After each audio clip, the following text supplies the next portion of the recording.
Welcome, Inc. authors, to our end of year all-purpose, not really a webinar, more of a informal conversation cocktail party thing without the cocktails. That's what we'll name this event. So this is mainly going to be a very interactive conversation, as it's been already. Now we know, I think, where most people are from and what the weather is everywhere. And I just want to share a couple kind of hopefully inspiring thoughts first and get the dog to stop scratching at the carpet. Gracie, really? Okay. I told you informal. Okay. There's someone named Ryan in the waiting room. Okay. I don't.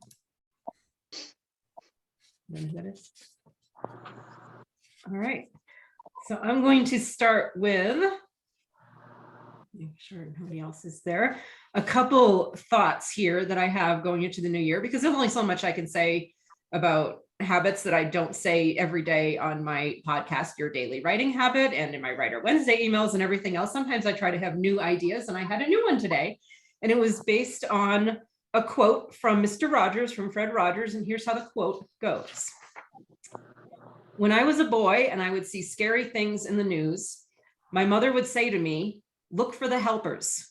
You will always find people who are helping." To this day, especially in times of disaster, I remember my mother's words, and I'm always comforted by realizing that there are still so many helpers, so many caring people in this world. And it occurred to me, as authors, we're helpers. We help, and really authors have been helping see humanity through almost every dark period in history, artists, but specifically authors. So maybe for 2022, we simply change the words writers and authors to kind of humanity helpers, because that's what we're doing, even if by nothing more than distraction. I was interviewing an upcoming guest for the show this morning, who's a fellow book coach, and she was just talking about the escape value of fiction. So it doesn't necessarily have to be a business book or a personal development book or a memoir book. Fiction, you're helpers, you're distracting people. So that might be a kind of a way to reframe the roles that we play to help society. We're helpers, all of us. Look at all these helpers all on the screen. So a new habit setting purpose for the year. Well, again, you all know my favorite habits at this point. You know, the unplug, go into the writing cave, make sure your writing caves are scheduled. You all know, especially my clients, Sherry. You all know, yes, about my favorite habits. So I had to think of something different. So here's a new one. In addition to your existing why, one of my favorite words, why for writing a book, how can you tap into a why? And this is a journaling assignment more than anything. How can you tap into a why specifically as a helper? So a why that specifically connects to the Mr. Rogers quote, and I'll make sure I put that in Inc. Authors, remind me if I don't. So that might be kind of an additional kind of like deeper, more world connected, spiritual, whatever you want to call it, philosophical why for doing what we do, is how can you connect to your helper why? So there's a journaling assignment. And the why, you know, it can be about helping people get through this, acting as entertainment, distraction. We don't know what this, you know, there's an expiration date on this that we're dealing with, or helping. Maybe there's some people that are ready to come out the other side, realizing that everyone has processed the past couple of years, and as they continue in their own way. So be a helper with your work and with your online voice as an author. Don't forget, it doesn't just have to be through your books. It can be, you're an author, excuse me, you're an author all the time, not just when you're writing your books. That's the role that you're representing online. So you can use that helper voice in many different ways. So yeah, journal on your helper why and see how that impacts your passion for your writing and ultimately your writing habits. So before I go into, I have some like group questions to get the discussion going, but I'd love to hear kind of how what I just said, kind of how that lands with all of you. You don't have to raise your hands, you can just talk. Can you read the Fred Rogers quote again? Okay. Look for the helpers. You will always find people who are, oh, sorry. When I was a boy and I would see scary things in the news, my mother would say to me, look for the helpers. You will always find people who are helping. To this day, especially in times of disaster, I remember my mother's words, and I am always comforted by realizing that there are still so many helpers, so many caring people in this world. Especially during the challenging times. That's when we find the helpers.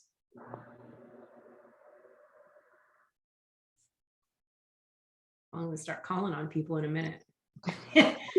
You know who I'm looking at, Sherry Barch, with your book about helping people. I think I know that quote, and it resonates. It's perspective. I have a choice of, am I going to be hopeful about it and look for the helpers and look for ways to connect and be able to move through whatever time you're trying to synthesize or get through that tragedy, or am I not going to seek help and not have that ability to maybe utilize the love and the care around me? So I love the quote. Awesome. Anyone else? It's just so great seeing all your faces. I'm just enjoying that, but you can say words out of your faces too. I love the quote. I know the quote also. And I only consider myself at 50% a writer as of this year or last year, whenever my book came out. It's a very blurry timeline now. I'm a photographer, so Christine's helping me with that. I'm working on my author status. You're getting there. But books are everything to me. I just am staring at my bookshelves and I can never have enough. It's such a source of comfort. And especially in the last couple of years, you really want to escape into a world. And I always get really mad when I know I'm near the end, because I'm like, it's almost over. I don't want it to end. Is there another one? Yeah. So I've always just been so grateful for, that people put their work out there so that we get to heal as a result of it, or we get a safe place to go hang out. Yeah, that's what we do. So while you all continue contemplating that quote, I'd love to find out just how have the events of the past couple of years affected your writing, whether positively or negatively or not really at all, but how has your writing and just being an author in general been affected by the events of the last couple of years?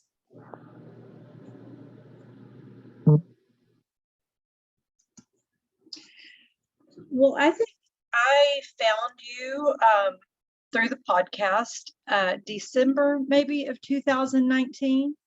And because I did not work as much as I usually do, or as I usually do through 2020, I got really involved in everything. And I started with the podcast, then Ink Authors, then I joined Writers Club Live, and then I had a personal little coaching call with you. So 2020 was really good for me, just because all I was trying to do was just start writing again. I had an idea, and I started just working on that from ground level. And then last year, 2021, was just an upheaval in my life completely. We moved from Missouri to Nebraska, and for me, it was a very long, drawn out move. My husband went ahead and moved in January, and I didn't finally move until the beginning of November. So there was a lot of going back and forth. And then I also trained for this really big kayak race. So that took up the majority of my year. So last year, writing definitely went by the wayside. But now that I'm moved and I have created this new writer's cave here, and I have gone down to a part-time job, I'm excited to get going again. It's good to catch up with you too, Michelle. That's good. It's been a bit, hasn't it? Yeah, it's been 5 minutes. Yeah. So what else? How else has everybody been affected, especially by the events? Are you writing more or less, or also are you writing about different topics that maybe are kind of out of the realm of the things that you usually write about, or what other kind of impacts of just everything we've all been dealing with? For me, having that morning routine of just heading straight to my desk first thing to write has been really valuable, getting through these last 2 years, because that's a constant. I took early retirement before the pandemic so that I could write books. And just knowing that I have a book to write, I have a contract with a deadline. It just keeps me going to the desk every morning. Now, maybe the rest of the day, who knows what I'll do. But I know that first thing every morning, I'm going to be right here. This is the roll top desk I inherited from my mother. So it's my happy place. And so my writing has not been affected because I don't write things that have to do with current events. I write about autism, nonfiction. Mhm.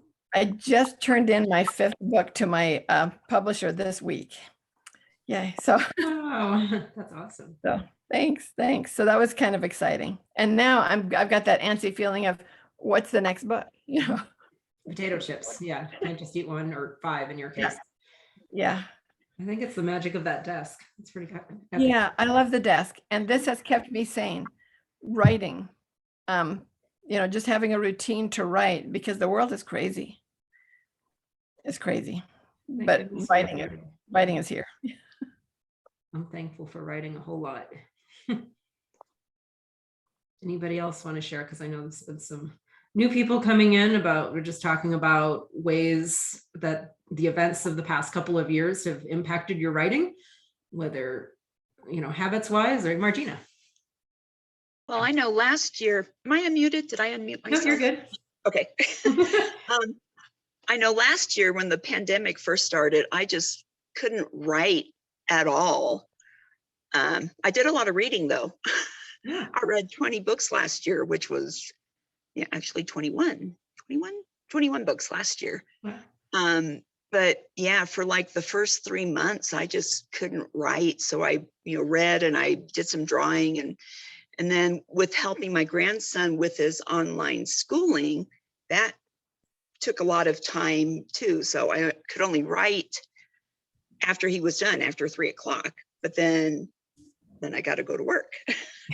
So writing was just kind of not doing well last year, but I think I'm finally getting back on track except for this last month, but so finally. Yeah. And that's, the coming back to it, like we all fall off the tracks. It's coming back. None of us are robots as far as I know. So we have the human being stuff. That's why mindset is one of the 3 big things. That's good. Thanks for sharing. I'm glad you're getting back on track. Me too. Yeah. And you're getting a lot of material, it sounds like, for your Dear Moviegoer Part 2 book with all have people lost their minds? What are you should explain some, you want to talk a little bit about Dear Moviegoer and what you do and how you're going to do a sequel and why? Yeah, just observing all these people going to the movies that only go like maybe once a year. And that's like on Christmas Day, which is the busiest day. And yeah, I'm just shaking my head sometimes at what these people do. That's good material for your book, though. She did a book called Dear Moviegoer, where she would, just these, because you started doing these Facebook posts, Dear Moviegoer, and did some kind of common sense, stop doing this, you're being silly, and love me. And then you compiled them all into the book, and it seems like you're doing the sequel now, because people, I have to wonder when I see your posts and when I read your book, like, do people behave like this in their regular lives, or do they just lose their minds when they walk into AMC? Yeah. Well, AMC will kind of make you lose your mind anyways, but I was actually at the AMC a couple miles away from here on Christmas Day in the afternoon with my fiance and her kids seeing Sing 2. And somewhere in the same theater was a group of people talking through the entire thing, and they had their phones out and were looking up stuff and talking to people. So yeah, it's a thing now. Yeah. Well, what's great is that Margina, rather than just kind of, putting posts on Facebook and everything like that, she turned it into books, 1 book and now future books. So there's the power of being an author. If we want to vent, we can do it to the masses. We have something to say. It's a book, it's entertainment now, and now it's a part of her brand. And what did I suggest? Oh, next time you have a display, you should take the photos. She takes photos, so she's like cleaning up the movie theaters of I know it looks like a bomb. I just don't know what happened in the movie theaters, and put all the photos like, thank you to all of you, because without you, my books would not be possible. Thank you for your contributions. So you never know where you're gonna find your next book idea. There's the lesson from that story. Exactly. By the way, this is Jack Camo. I just joined finally. My speaker was broken, so I am on my daughter Kitty's. Okay. computer. So I said, Trying to "Kitty." figure, like, yeah, I was like, who's I Kitty? thought that was a brusque sounding kitty there. I have a double life, you know. I kind of. Hi, everybody. Sorry I missed the beginning. Okay, we're just trying to talk about, like, yeah, the last couple of years, how it's affected your writing and your writing habits. So what do you got? What do I got? Well, actually, been a really good stretch for me writing. I got my first novel is it has 18 5-star reviews on Amazon. Stupidly, though, I had it published through Amazon. Never do that, ever. But I was basically, the reason is I was doing well. I was selling a fair amount of books, set on Nantucket, and I was living in LA. And my wife and I go out a couple of times a year to do book signing events and stuff like that in Nantucket. And I always had made at least, measurable amount of money more than it took me to get there and to the hotel and all the other stuff. It wasn't too bad. But then the books just weren't. Oops. The books just stopped selling. I don't know. Can you still hear me? Yeah, we can hear you. No, okay. Good. And I didn't know why. And finally went on the site, and there was my novel selling for $20. And right next to it, it said, "Oh, read it for free on Kindle Unlimited." Think of that. Everybody did that. On Kindle. So I got my second novel, kind of making the rounds with it, and I'm shopping 3 screenplays, and I'm doing stand-up comedy. Wow. Be any more kind of fraction. All the creativity. Mm. That's good. It sounds like, yeah, prolific as a result of the last Yeah. few Yeah, years. it's funny. I'll go through prolific periods and then periods where I'm just like sitting around watching old reruns of Law and Order or something. That happens. Yeah. With me, it's ER. Hmm. Obsessed with that show.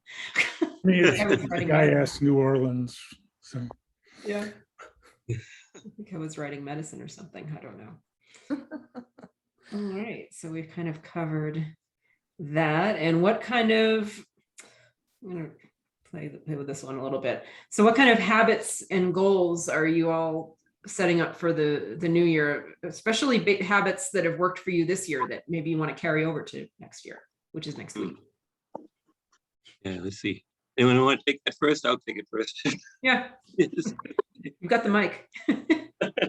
Finally, I'm in the spotlight. Okay. But anyway, with me, I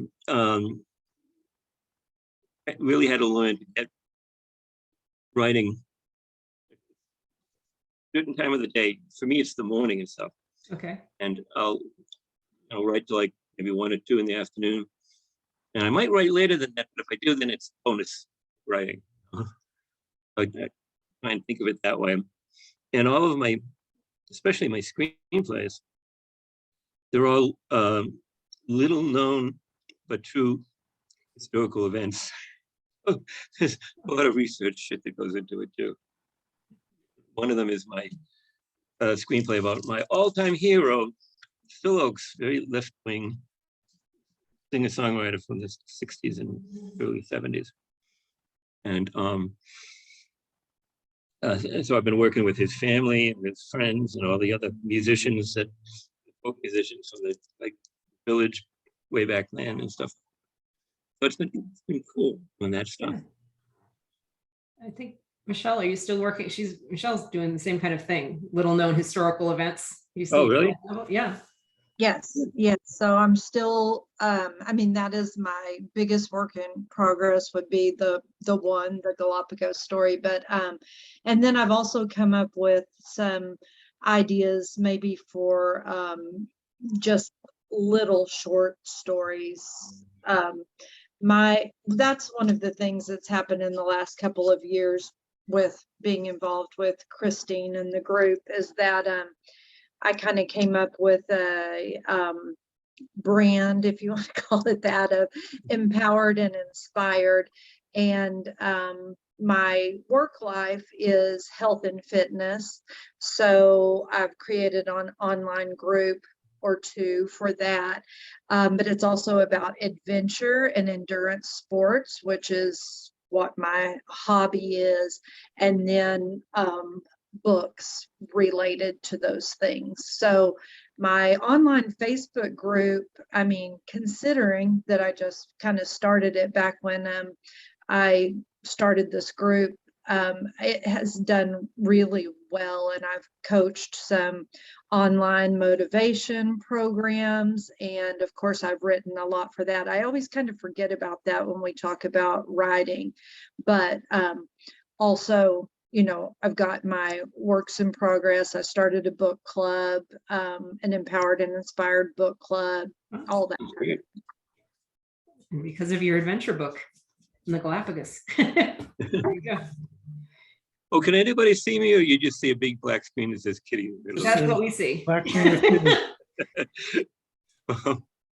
And the male kitty voice. Yeah, the radio voice. Hello, kitty. And grab the camera and touch it.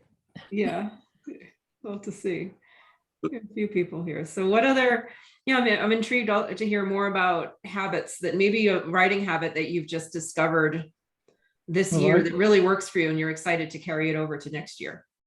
I Yeah. discovered it very definitely this year. I mean, around this time last year, I started thinking about picking up the work on the memoir that I wanted to write. I had been doing it. I mean, I found my first notes about it were from 2012. And then there was a first draft of the first chapter, which was a fictionalized version of it that I was trying to do in a workshop in 2015, I think it was. So it's been sitting there for a long time. And probably the first week of this year, I decided I wanted to get a little spark of something. And so I started looking through the writing podcasts. I saw Christine's. I saw it was only 3 to 7 minutes a day. That for me would be 2 to 5 minutes because I listen to everything at 1.5 speed. So you sound really perky and a little jazzed up most of the time. I can't imagine why anybody would speed me up. You'd be surprised. It I'm works. already at 1.5 speed. I know. But Sherry's going, uh-huh. so by 2 weeks in, I started listening to it as they came up. A week or two after that, I did join Inc. Authors. And that's when I started taking up the idea of an accountability group and made it had it set and going for about, what was it, like 3.5 months. Yeah. And by the end of that, I had written, I think it's about 40,000 words of material, pushing myself to do 500 words 5 times. Oh, there he is. There I 4 or 5 am. Sorry. I can see you. So it sounds like, Matt, for you, there we go. Matt, it sounds like your big habit that you discovered this year that you want to carry over to next year is accountability. Yeah, I mean, I'm adapting it. I mean, I found I had to adapt it even when I went from the stage of just writing material to shifting it over to a sort of complete through draft, which I'm close to doing.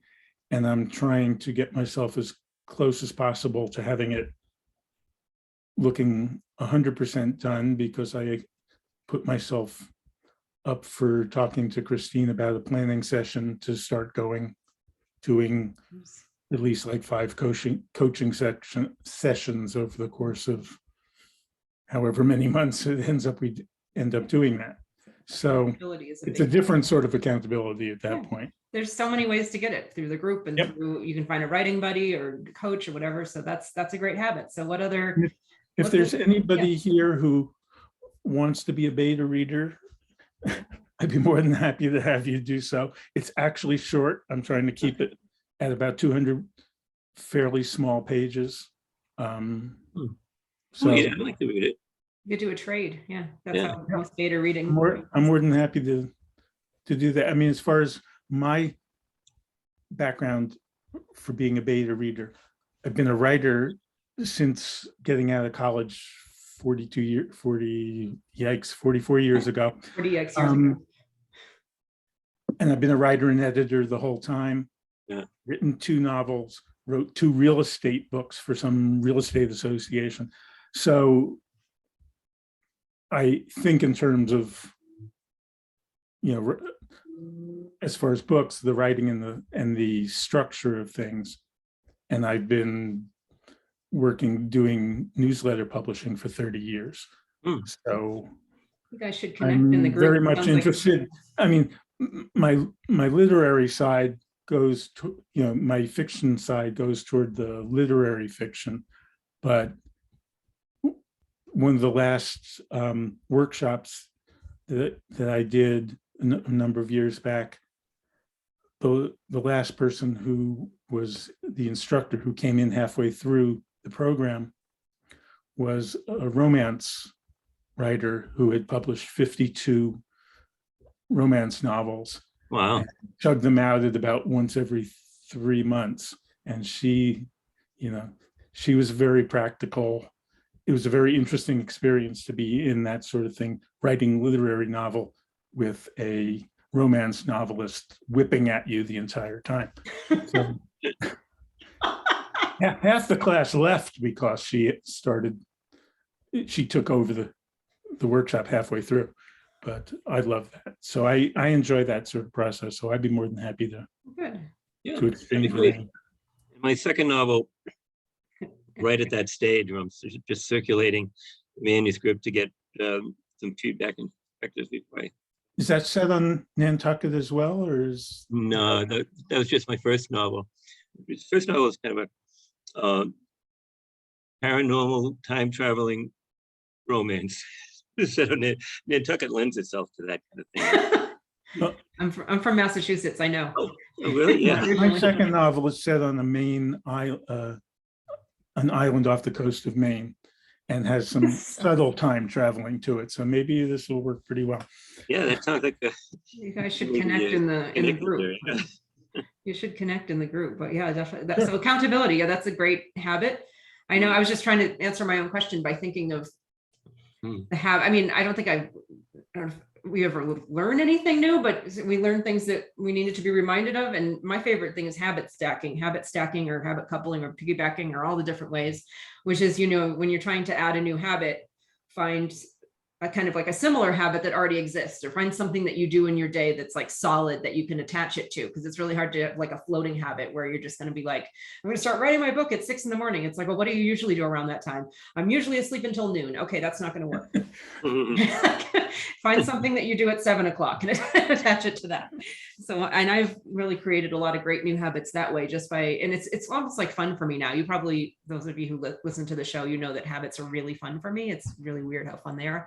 But it's like the challenge of just like, I want to do this thing on a regular basis. Okay, let's look at my schedule and find something that I can attach it to. I attach it to that thing, and it grows and grows and grows. So for me, I think habit stacking has been one of my most exciting habits of 2021. So tell me more about your 2021 habits that you want to carry over to next year. Oh, Well, well, actually, you guys go. I went a couple of times here, so. I was just going to say, for me, going back to scheduling it into my day, definitely that worked for me. With being in fitness, I teach in the mornings and then I teach again in the evenings. So afternoons are actually the best for me. And I'm also home by myself, so it's a good, kind of quiet time. But actually putting it on my calendar, because I kind of live by my daily calendar, going, coming into the writing cave, this space that I've created for that.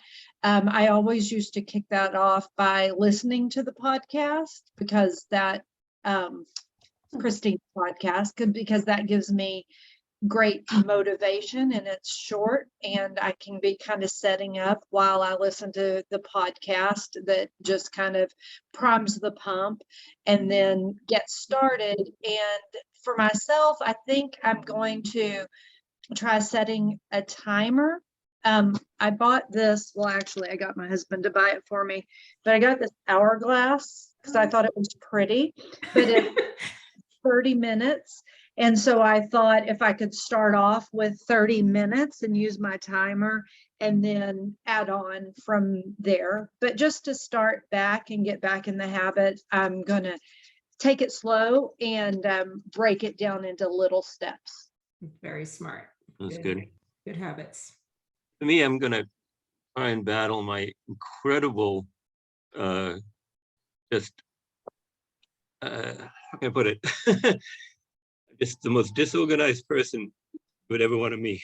I mean, I got this, great old roll top desk here. It has a spot for everything, but nothing is in any actual spot where it's supposed to be. I'll reach in my pocket and pull something out, and there'll be a crinkled up paper that just has a phone number on it. Well, who's that for? Where's it from? It's horrible about that kind of stuff. I'd make a lousy airline pilot. But a great author, obviously. Yeah. We all have our calling. That sounds pretty fun. Yeah. Okay. Oh, and Matt, I was you're talking about So organization is one of your goals. oh yeah. It's been one of my goals since I was like 6. I failed continuously. So, and now that I'm living up, I spent a lot of time in LA, and now I'm up in Portland, Oregon. And I didn't even realize that that's, it's kind of the same latitude as Boston or something. When you look at it, it's more, it's like the same latitude as Nova Scotia. And it's one of those things where it's like 8 o'clock in the morning, it's dark. And I half the time up here, it just adds to that. I wake up, I don't know whether it's AM or PM. I have to I open my cell phone just because that'll say AM or PM. Oh, okay. You're living the author life. Hashtag author life. Big time. I love all the roll top desks that we have apparently. I just want to say, I'm in Salem, Oregon. Oh, And you're when really the sun close. goes down, yeah, we're neighbors. When the sun goes down at 4:30, it's strange to me because I moved here from California when I retired 5 years ago. And I'm still not used to, the sun sets at 4:30. Oh, it's so different, yeah. I lived in LA for 10 years before coming up here. But oh, and it's almost like mine. So Oh, we got Oregon roll top desk. And then you two live 5 minutes away from each other. This is getting funnier by the minute here. So Christina, where are you now? Are you out here? I'm in Reno now. Oh, Reno. Yeah, I grew up in Auburn, next to Worcester. Oh yeah, I know. Yeah. Like the Mass Pike. Oh, always kind of pass through that. We're at the middle part of the state that nobody stops at. Yep. Yeah. Yeah. I'll tell you, this is like, All right, this is fun. maybe I should write my memoirs just because it'd be crazy. I was Seems like you should. yeah. It was weird because I always get a driver's license when I was in California. I had to renew it a few times. I got up here to Oregon and they wouldn't give me a driver's license. And they said that was because I had a warrant out on me in Massachusetts. I'm thinking, I'm not going to go back to Massachusetts for a while. I don't know what the hell it's about, but God. Like, yeah, this is the author life. This is the best example of author life I've ever seen in my life. This is great. Yeah. So away from habits, what kind of writing goals does everybody have? What projects are you working on in the new year? Right now, talked about so far. Yeah. But I'm just kind of going into selling mode. I found out, especially with my screenplays, but I realized that writing screenplays it's kind of like being Ralph Cramden in The Honeymooners, because everything is just so can't miss it. It's going to be great, but it fails spectacularly at the last minute. I had with my three screenplays, had Vilmos Sigmund attached to one of them. He shot The Deer Hunter and Close Encounters, and Star on the Hollywood Walk of Fame, and the other two I had Haskell Wexler. Oh, Coming Home, all these other films. friend of a friend. Yeah, and he passed a few years ago. Yeah. Yeah, well, this is this is kind of what I'm getting to, because how could I miss? This is gonna forget. I gotta Rich Hallows. And then Vilmos and Haskell died within 2 weeks of each other. Oh gosh. You Yeah. talk about a huge cosmic I fuck remember you. Haskell, yeah. It is. I'm kind of trying to get those back So we got into gold. circulation, Go back into doing stand-up. I haven't done stand-up in a while. That's everything else. So. Well, we're laughing pretty hard here, so this counts, I think. This is good. You're entertaining us.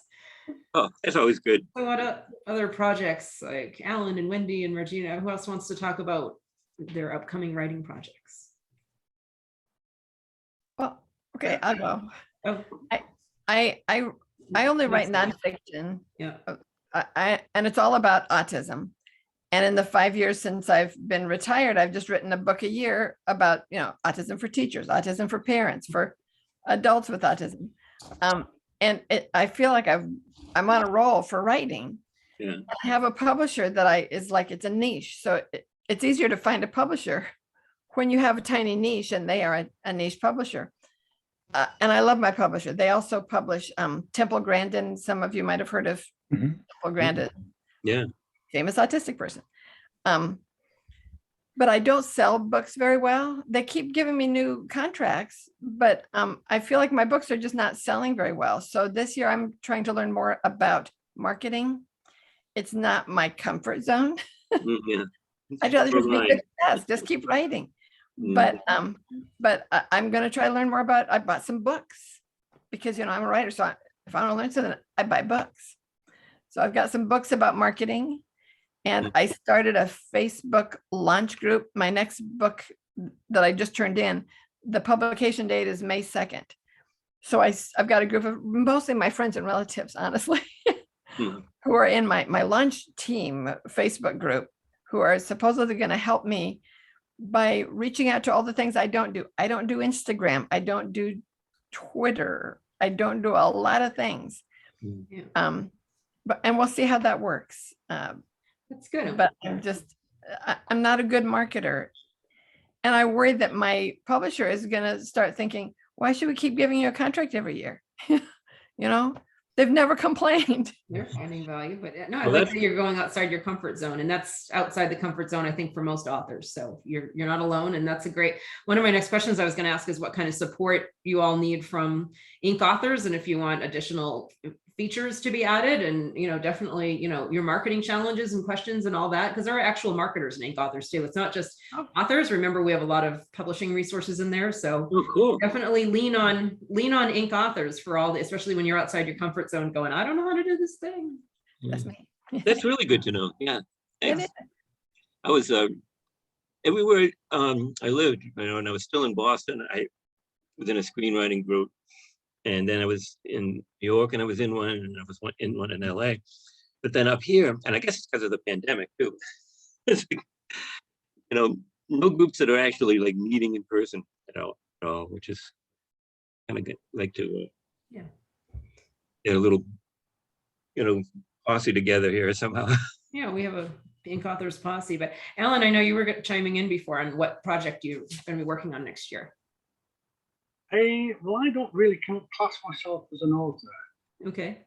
I was a business coach, and I decided I would contribute to a book to get a bit of publicity. And that was, I think, 2008. Unfortunately, in 2009, 12 years ago, in fact, 12 years ago this month, I went from driving my car to being completely blind all in less than 20 minutes. And my coaching practice just crashed. Oh, sorry. And I was kind of stuck at home and I had the RNIB talking books. It's the RNIB. I don't know what it is in America because obviously I'm UK. But I listened to these books. I thought they were brilliant books, but I needed something else to do. And I started doing voluntary work, but I still had a lot of time. And then I went to Sight Concern. They taught me to touch type. They introduced me to software to the blind to get me back on my computer. I had plenty of time, so I started just writing things. I'm very strong mindset. So I started writing. I ended up writing 3 books. The first one was Wake Up, Don't Let the World Pass You By, which is a personal development style book. Yeah. And then I followed it with another one, which I want to take off the market at the moment. And then I wrote this one, The Great Bank Heist Mystery, which is based on an incident in my life. And then I carried on writing. I thought I'll write my life story. I've got about 40,000 words written so far, and then I've got into a lot of voluntary work. So one of the first things I did was I went public speaking to raise money for the RNIB talking books, and I thought, well, I will write a book on public speaking. So I got that book to the publishers January last year, but because of lockdown, they wrote down, they said they're closing the place down, and they said, you know, take your book somewhere else, which I never did. So that book still has to be published, but I trained for about 9 months to cycle the full length of the UK to raise money for the charities. And that was stopped literally 2 weeks before I was due to do it again because of lockdown. So I've now done a 12-month public speaking course to raise my standards so I can raise money that way. I thought, well, I'll upgrade my book on public speaking. I then decided I'd write a book on business, but I wanted one that would stand out. So I wrote the book and I thought about it, and then I heard about this ghost writer. So I talked to her and she said, oh, she'll go through my book and upgrade it and make it real classy. So I sent it off to her, and a 12-year-old could have done better. It was an utter disaster. I never went ahead with publishing it. I paid out for it, but never published it. And of course, I've lost the original now because I've changed computer. So I've only got her copy of my book. Oh gosh. So I've got to start that from scratch again. Oh boy. I was going to write a book about the cycle ride, all my training, every stage right the way through the whole thing. But that's not going to be done now because it's going to be a couple of years before I can do that cycle ride, if I can ever get to it, because I'm already 76 and I'm getting weaker, you know, as the time goes by. My whole thing at the moment is mindset. I've been into mindset since I first got a job 60 years ago. So my public speaking is mindset. My TEDx training was mindset. The course I'm trying to create is mindset. And I thought, well, I'll make a book on mindset. So I'm hoping I can get all those done, have them published by, say, 2023. But that's where I am at the moment. So, and these 2 books here, I wrote them when I was completely blind, using the software for the blind. And I was relying on the computer to read it to me. And of course, you never hear you always hear what you think it should be. Yep. But I've had surgery on my eyes, it's given me enough vision to get myself around. And if I have yellow writing on a black background and a large font, I can actually read it. Okay.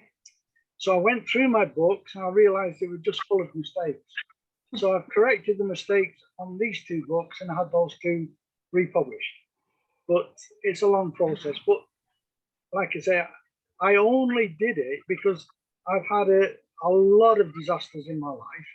And having lost my eyesight, I was trying to get these voluntary organizations, just something to do. And the first 30 turned me down flat. I just couldn't get out to do voluntary work or anything. And that was like the most depressing point in my life, where I thought, well, I feel useless and unwanted. So it was a personal challenge to me to write the book. And I ended up writing 3 and publishing 3. But yeah, I'm still writing, but it's because I've got to keep myself busy. Yeah, it sounds like you're doing a very good job at that goal, keeping yourself busy. I'm It's glad you're a amazing. mindset expert. What's that, Sherry? Yeah, that's my amazing. area. Yeah, Yeah. I think Congratulations. thank you. I like how we're inspiring each other. Just It's a with hard very- road to hoe. Yeah. Yeah. I'm glad mindset is your expertise area. That's probably very helpful throughout all this. Yeah. Good. Losing my eyesight, Yeah. for most people, when they retire, it's like a change of life and they kind of give up when they retire, unless they planned it. And when people lose their eyesight, they say, oh, it's the end of life sort of thing. But for me, I lost my eyesight and it was just a change of direction. It was just, I moved to something else and it just didn't slow me down. But it was a bit depressing when nobody wanted me.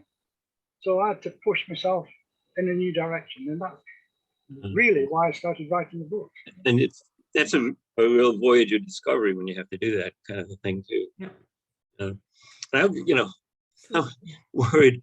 I mean, good to talk to somebody who had that experience, because I been diagnosed with early stage glaucoma and early stage macular degeneration. It's like a double thing. And I've won Emmys for my lighting work. How I made my living was lighting. So if you can't see, you're not going to do too well in that. But kind of retired from it anyway, and then just writing. That's why you know all those great cinematographers, I guess, huh? Yeah, that's how I got to know him. And I got actually my script to a lot of people just from doing that work. I worked a lot on the Paramount lot and on Warner Brothers lot. Yeah. And Yeah. it was great. I mean, you meet all kinds of people, you do all kinds of, Oh yeah. doing Another similarity you and I have, Massachusetts and filmmaking. Oh. Yeah. What kind of films did you work Oh, in? I did back in the day, but I know I don't know if like Haskell's has a friend, Rod Stevens, who's one of my dear friends. They started the 12 on 12 off movement together.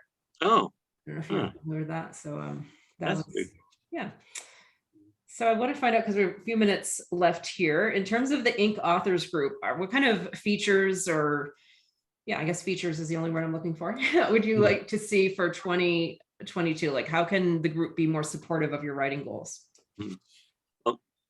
Because for me, I feel like when I write, I kind of lose my perspective on it because I get so close to it. So I'd love to be trading works of writing with each other and giving perspective on all the screenwriting groups out there. So like some kind of like beta reading exchange, or set up beta reading buddies, beta buddies. Yeah. Like it seems like you already found one. I would right? definitely go for that. So we've already paired up buddies. Right. Yeah. But I was Buddy. thinking, asking you that question about if there was a way to put something on Inc. authors where if you are looking for a beta reader or looking to be one, Mhm. you can add to that conversation, but not have it be a new post every time.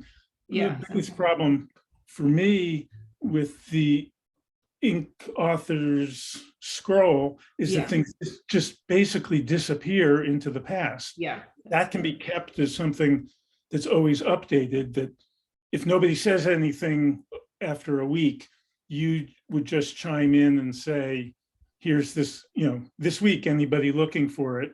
And anybody who might have been looking to be a reader or to Yeah, I can, be, have their writing, can then even, put something up, but also the older things would be there for people to scroll through and look Yeah. and see if something a few months back, I think, it's what they need. yeah, and thanks, Matt. I'm going to look at the features or the group features. What I remember from when we did Writers Club Live, I think there's like modules or something. So I'm going to play with the features and try to, now that I know there's interest, create some kind of like beta reading area that's always kept fresh. I'll look at, I'm sure there's some Facebook group features that I'm not utilizing. So good. Any other ink authors features you'd like to see in the new year, or even like theme days? Like I think I'm going to switch up the theme days. So tell me, like, yeah, what themes am I missing every week? Well, I I'm gonna, think at the risk of sounding really stupid, what's the difference between a beta reader and a regular reader? Yeah. We'll make sure. Yeah. Well, basically, I mean, a beta reader is getting to see it before, Yeah. while it's still in process or People that are still trading. Yeah. looking for Oh, okay. criticism But not- and improvement.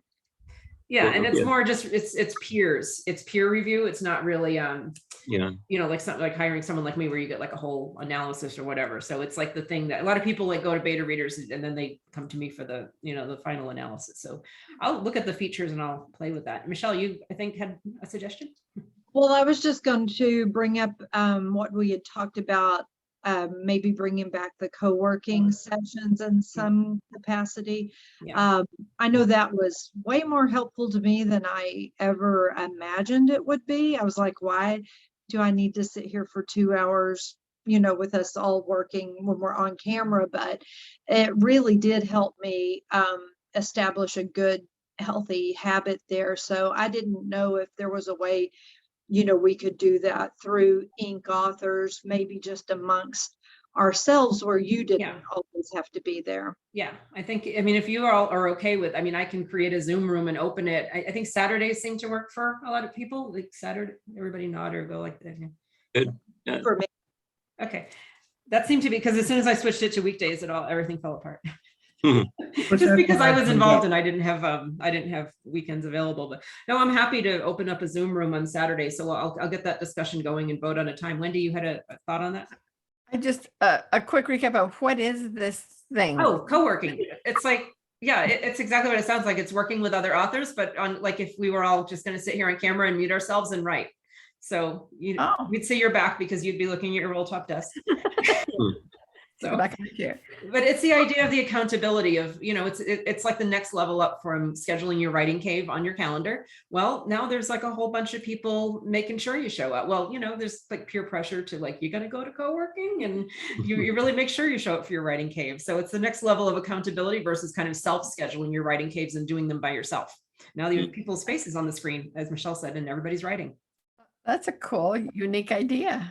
Never Well, heard of one of the things that was helpful also is it allowed a small group of us, Margina that was here earlier was in there, that we got to know each other a little better. Maybe once an hour, someone might drop in and say, hey, how's it going? We could talk about, maybe any issues that we were having, or we kind of talked about the most common habit things that we always seem to bump up against and stuff like that. So it was just a way for us to kind of connect on a regular basis. That was really nice, especially during pandemic, because we couldn't go to writers groups or anything. So doing it online was really good. And I think, in terms of someone dropping in, I think anybody from, now we're talking about when we say Writers Club Live, Wendy, sorry, this was a subscription group I had before, and the co-working was one of the features. But I really think that you all are so familiar with it, like anybody from Writers Club Live could be the halfway point. How's it going, everybody person? Right. So if you are all willing, I'm happy to open up a Zoom room if if you all want to kind of self-monitor, self-regulate. That's probably one of my worst things, self-regulating. Yeah, well, there's always, there's always Michelle and Margina and some of the other ones that can help regulate you. Work it out amongst you. I mean, I'm not too worried about anything too crazy going on in the Zoom room. I think the craziest that ever happened was everybody brought their pets out and they put them on the camera. It's like puppy fest. So lots of pets involved, cats and dogs and such. Well, they seem to have a lot of pets. So, all right, I will look at the beta reading thing and I will look at the co-working thing. I think that's a good start. And I'm going to figure out some new theme days. I think we've kind of like tapped out the Monday this and Tuesday that and all that. So I always try to be creative about that.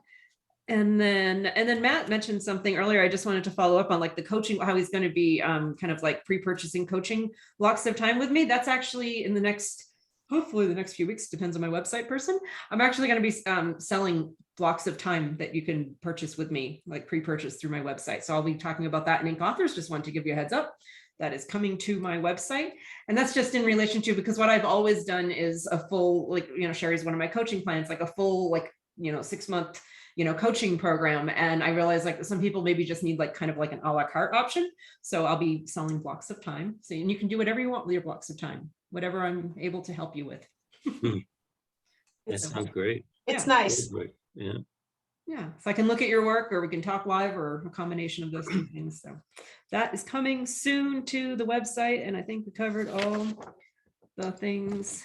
And I found a really nice New Year's poem, but I'm going to put that in the group too, because I don't know about you all, I'm visual too. So I'll put the Mr. Rogers quote in the New Year's poem in the group. Thank you. Yes, I didn't write the New Year's poem, just to be clear.